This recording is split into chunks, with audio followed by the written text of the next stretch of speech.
Stop manually erasing your image backgrounds.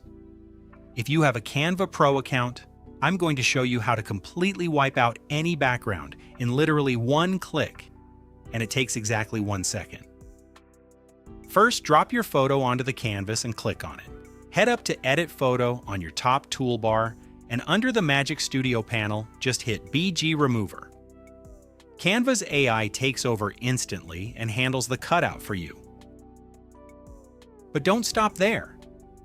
If the AI missed a spot or cut off a bit too much, click that same BG Remover button a second time to unlock the adjustment brushes. You can use the Erase brush to clean up any rough edges or the Restore brush to bring back anything the AI accidentally deleted. Perfect!